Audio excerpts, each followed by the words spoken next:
What up, y'all? It's your man, Abo American. Surron video, Warp 9 titanium racing axle. So let's get into some dynamics here and talk about like what one of my problems was with the bike and why it's an absolute necessity that you need to change this right here as one of the first things you do, and it's also one of the most complicated jobs you can get. I would say if you buy this bike, probably buy the axle first, send it to the seller and have them change it out for you as a get-go from the start. So anyway, what we have here, again, is the Warp 9 titanium axle. We have here the motor, so the motor's down here. And behind this is like a cog. And normally that cog feeds a belt. So just like a fan belt or a rubber belt that goes around here. You see this wheel here. And that, of course, you see, leads to an axle that goes across to the chain which drives the back wheel, right? So power goes from here, transferred over here, back through the chain over here. Boom. Very simple stuff, right? So in order to get better power transfer and to prevent your belt from breaking, because belts do break, I went to a chain drive driven system here. And so that required taking off this, this here, everything, pulling it all off, changing it out so it fits a chain as opposed to a belt. You definitely get more responsiveness, more direct, power from the throttle to the back wheel. And when I did this and I put everything back together, and you have to take the entire bike apart. I mean, I went ahead and changed out the rear suspension, arm triangle, and all that stuff while I was here. I'm going to get a lift link when I change my bike tires, but whatever. Future plans is not important here. When I put everything back together, what happened was the bike started making a weird clicking noise. And so what I'm assuming happened is, and I'm just going to go ahead and give a spoiler, I bent the original rear axle somehow. So this axle goes all the way across through the bike to the other side. Let's go over here. And it comes out here, right? So that's the other side of the axle. And as you can see through here, I know you can't see it because it's got the plastic cover, whatever. But anyway, it comes through here. So putting it back in, I probably bent it somehow, or it was already bent. And I just made it worse putting it back in because it does require a small degree of force to get it back inside there. And what happened was, here on the swing arm, there are sealed bearings. So outside seal bearing, inside seal bearing. And on the other side, it's the exact same thing because obviously the swing arm has two parts that connect on both sides of the bike, right? So this side, the bearings went bad. And I wasn't really sure why it went bad.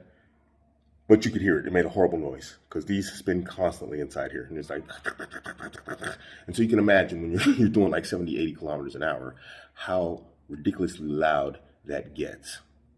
So I thought maybe putting it back in, I broke them. So what I did was I exchanged them. I pulled them out. It's real hell getting these bearings out of here. It's probably the second largest amount of work getting these bearings out of the swing arms than it is anything else. Getting this back inside of here between the swing arms is a mission on its own. I should make a whole video on how to do that properly because I'll probably end up changing the swing arm out eventually. But right now it's good. Anyway, I changed out the bearings, put them back on. 3 hours later, they're going bad again. I'm like, these are brand new. What the heck? Do it again. 3 hours later, they're going bad. I'm like, something's wrong and I can't figure out what. So I'm thinking here that I'm putting in the bearings crooked and then they're going bad. I check everything, pull it apart, they're fine. Put it back together, and the only logical conclusion I can come to was two. The primary chain drive is pulling really hard, and it's putting extra pressure on the bearings. Doesn't make sense because it would do the same thing with the belt, or the axle is bent. I took a wild guess, and I said it was the axle. Ordered this axle, took forever to get. When it showed up, I put the axles together. I can't do it because they're on my finger, but basically, let me see if I can do it. You can see it. I don't know if I can do it. Anyway, I laid them down. So one axle is on top, one's on the other, and you could see actually, like, let's say this is one axle and the other one. And you could see on there how one side was up and the other side was flat. And so it said that the axle, the original, was bent. So I knew at that point, when I put this new axle in, I'm not going to have the problem anymore. And since then, I have not had any problems. Now, that metal that axle is made out of is like, I guess it's aluminum. And it's really just not appropriate for the amount of weight and force and pressure that you put on here. Because the entire weight of the swing arm is also on here, you see? Because it runs through here. So when you're jumping and you're doing wheelies or whatever else, where's all that force going to after the shock? What's the pivot point? Right, it's this axle, right?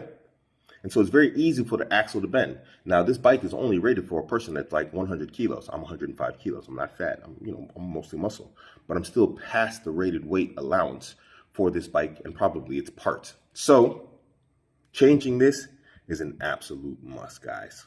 If you don't do any other upgrade, I would say the first and most immediate upgrade that you should do is changing the primary axle, secondary axle, changing that out immediately. I mean, the moment you buy the bike, just give it to them and say, hey, change this out for me.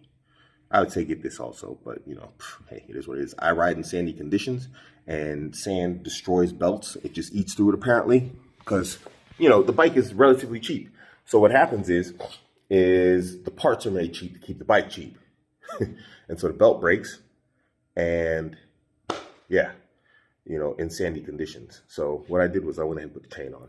I would say this is an awesome upgrade also. And since you're changing this, just go ahead and change that. I mean, it's all under, like, the two parts combined is $300. I don't know what labor would cost. If you're like me and you're adventurous, just tear it apart yourself and do it yourself. But understand, this is a very complicated and annoying process.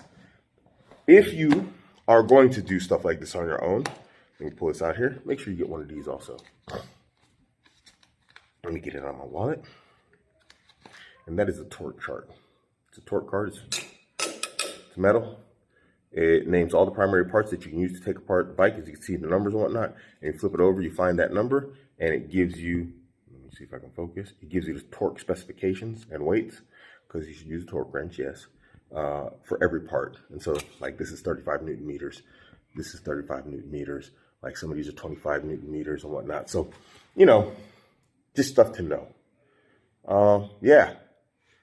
Don't know if this is boring or not, but all my little crazy upgrades I made, I'm going to keep going. Waiting for Torque Controller to put out their new power controller so I can get this thing up to like 120. And yeah, more videos inbound, guys. I've just been busy with life, and so I haven't been able to make more Surron videos, upgrades, and whatnot. But this is my latest upgrade and repair. The bike runs silent now. It's no longer loud and crazy, so my video should be good again. It's just a high-pitched whine of the motor spinning. Boring stuff, but important stuff. I'm out.